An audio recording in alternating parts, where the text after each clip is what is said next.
May the words of my mouth and the meditations of our hearts be acceptable in your sight, O God, our strength and our Redeemer. Amen. So our three wise men were used to staring at the sky. They had spent years and years and years studying the stars, the movements of the planets, the changing of the moon. And for at least two of them, Gaspar and Melchior, they had been paid handsomely for their study and would have used that knowledge to give kings and rulers and all kinds of wealthy people advice on what to do with their lives based on what they read in the stars. And so they would have noticed immediately if something had changed. And obviously with the rising of this particular star, it would have caught their attention immediately. And as they said, this was a star of kings. This was a star showing portents of someone who would come and change the world forever. And so they packed accordingly. They brought gifts that would symbolize someone of wealth, of royalty, of power. They brought gold. Only kings had gold. Only wealthy people had gold. Your common people had no gold. Most of them didn't have any money at all. They just lived by barter and sharing. They brought incense, which was a symbol of God and godliness. When we burn incense here at St. Stephen's, it is to represent our prayers ascending to God, the presence of the Almighty in our midst. But then we get to that last gift, that gift of myrrh. Myrrh was not all that rare or unusual, but myrrh was essentially only used for one purpose, and that was for burial. So we need to ask our question, why did the gospel writer seem to make it important to include a gift of myrrh among those that came from the wise men? And I think what our gospel writer in Matthew does is set up for us these really neat bookends to the gospel. Because the gospel here starts early on with the telling of the story of the journey of the wise men coming from the east, bringing their gifts. They were Gentiles. They weren't important to the Jews. The Jews, in fact, would not have welcomed them at all. They would have been seen as outsiders who should have simply been ignored, even if they were known to be wealthy and powerful. And they are among the first to greet and recognize the Christ child, the outsiders, those who would not even be recognized in the Jewish society of that time. And one of the gifts that they bring is myrrh, a gift, a substance only used to prepare a body for burial, something you really only saw when death had occurred. And if we look at the end of the gospel, who were some of the first to visit Jesus' tomb?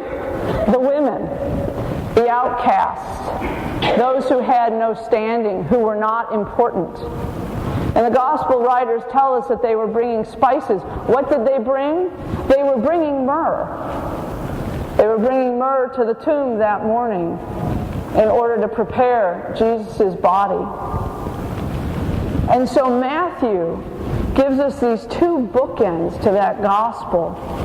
He sets us an example in the beginning of Gentiles and outcasts coming to see the infant Jesus, the birth of the Messiah, bringing a gift of myrrh that can be nothing else than a foreshadowing of what happens at the end of the gospel when the women come to the tomb, also bringing myrrh. But I think one of the themes that connects all these pieces together is this theme of journey. And not just a simple journey, a profound journey, a journey of searching. A journey, I think, that goes beyond expectation and in fact is probably a journey that no one could have ever imagined they would have taken in quite that way. The wise men left from the east expecting to find a king, someone of power and authority, somebody of wealth. They actually expected to find somebody looking more like a son of Herod. And yet what they found was not at all what they expected. And in our little skit here, one of the kings said, well, I could have taken the stable, but can you believe those parents? They did not find what they were expecting. They did not find wealth and power and authority. What they found was humility and simplicity. What they found were the connections, the deep connections of a family with a new child. When the women journeyed to the tomb that morning, what did they expect to find? They expected to find Jesus dead. They expected to find the boulder in front. They didn't even know how they were going to be able to move it.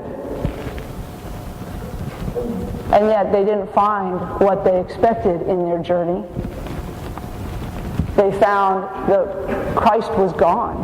Jesus was resurrected from the dead. A profound journey that didn't lead at all where they expected. And I think that theme of journeying and ending where we don't expect is one that most of us can relate to. How many of you are in exactly the place and doing exactly what you thought you'd be doing 25 or 30 years ago? You may have graduated from high school or college knowing exactly what your life was going to be like and where you would go and how it was going to be. And how often does that really happen? How often does it happen in our spiritual lives? We think we're headed in one direction, and suddenly we find ourselves on a journey that we can't expect. And in most ways, we can't even imagine. People come into our lives, children, friends, those who have deep and lasting impacts, deep and lasting relationships, those who walk with us on our journeys. As we begin this season of Epiphany, we hear through the weeks of Epiphany, and this year there's a lot of them. We have nearly the longest season of Epiphany we can possibly have.